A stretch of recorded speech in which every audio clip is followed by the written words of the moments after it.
خلک چې یو کال تیر شي نه کثیر شي دا کال ته په کاله دا راتازه کېږي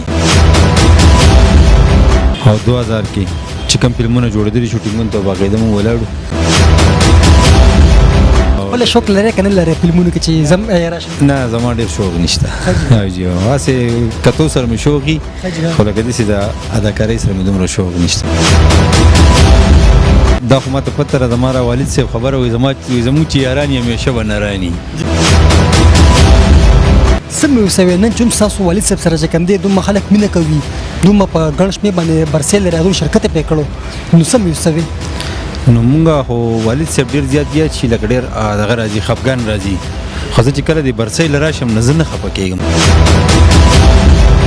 شیرین زاده بدر صاحب ډېر زیات ښه انسان دی ډېر زیات ښه کس دی هغه هم داسې دی لکه زموږ خپل تره چې لکه زموږ ورسره د ماشوموالي نه ډېر ښه تعلق دی جی ګرانو عزتمندو کتونکو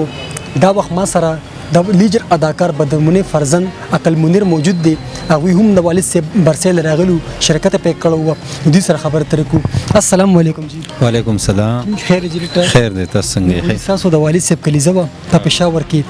جاوید صاحب چې کوم دی ستاسو والد صاحب له هره کلیزه کوم دی منه وهي هغې د خدماتو چې کوم دی په کم نظر باندې ګورئ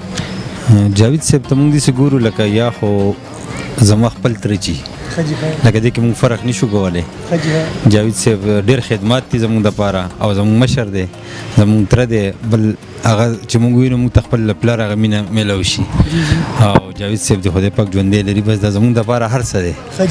او ډېر نایس کس دی ډېر خوږ او ډېر پښتون او نر کس دی څه مې وسوې نن چې هم ستاسو والد صاحب سره چې کوم دی دومره خلک مینه کوي دومره په ګڼ شمېر باندې برسۍ لري هغوی شرکت یې پرې کړو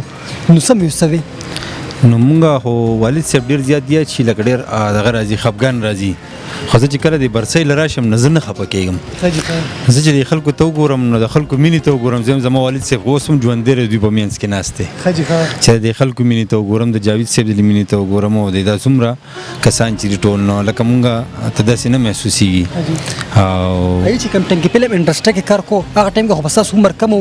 واړه به چې ورسره تللی وې که نه به تللی ورسره ډېر زیات ورسره تللي وو او ډېر فلمونه او شوټینګونه مونږ کتلي دي د هغه او تقریبا 1998 99 او 2000 کې چې کوم فلمونه جوړېدلي شوټینګونو ته باقاعده موږ ولاړو بله شوق لرې که نه لرې فلمونو کې چې زم راشم نه زما ډېر شوق نشته جی هسې کتو سره مې شوق وي خو لکه داسې د اداکارۍ سره مې دومره شوق نشته کم مینهوال چې ستاسو والد سره چې کوم دی مینه لري هغې فلمونه اوس هم ګوري دومره په ګڼ شمېر باندې راغلي دي هغې ته اخره کې پیغام ورکړي نو هغه خو دا خو ماته پته ده زما را والد صاحب خبره وایي زموږ چې یاران یې همیشه به نراني دا خو د هغه فین دي او لکه زه دوی ته دومره دغه کوم دومره شکریه دا کوم چې د هغې ما سره لکه الفاظ نشته نو ډېر زیات ځکه دا 14مه برسي ده خلک چې یو کال تیر شي نه کثیر شي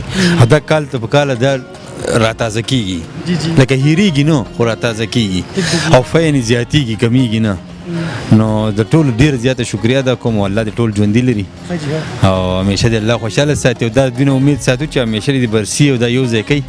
ډېر خوند کوي په یو پروګرام کې چې یو شیرین زاده بدر په حواله باندې څه ویل غواړئ شیرین زاده بدر صاحب ډېر زیات ښه انسان دی ډېر زیات ښه کس دی هغه هم داسې دی لکه زموږ خپل تره چې لکه زموږ ورسره د ماشوموالي نه ډېر ښه تعلق دی لکه کور ته هم تللی راغلی دی ډېر زیات ښه زما پلار پرې ډېر زیات مین و او هغه هم زموږ داسې دی لکه تره هغه هم دی دغه کې زما والد صاحب په دې برسیانو کې په دې کې ډېره زیاته منډه وي په صدارتي واټ کې موږ سره هغه ډېره منډه وال وه نو هغه هم ډېر زیات ښه کس دی نن په دې خوشحاله یم چې جاوید صاحب او شیرین زاده صاحب یو ځای شو یو ځای برسي وکړه دا زموږ دپاره نن ډېره زیاته د خوشحالۍ خبره وه او جی بالکل تاسو د عقلمنیر خبر ته راوړی دی چې نن ډېره خوشحالي محسوسوم چې نن شیرین زاده بدر او جاوید صاحبزی یو ځای شو او دا برسي یو ځای منو کړه دا وه د بدرمنیر 14مه کلیزه راغلو خانه فرنګ ته دلته چې کوم هنرمندان راغلو د بدرمنیر په کلیزه کې شرکت کړو هغې سره موږ خبرې اترې مو کړې یقینا تاسو به دا فورم خوښ کړی وي همدې سره چې کوم دی زموږ فورم سر ته رسي چې چېرته هم یې خوشحاله اوسئ آباد اوسئ بریالي اوسئ د الله په امان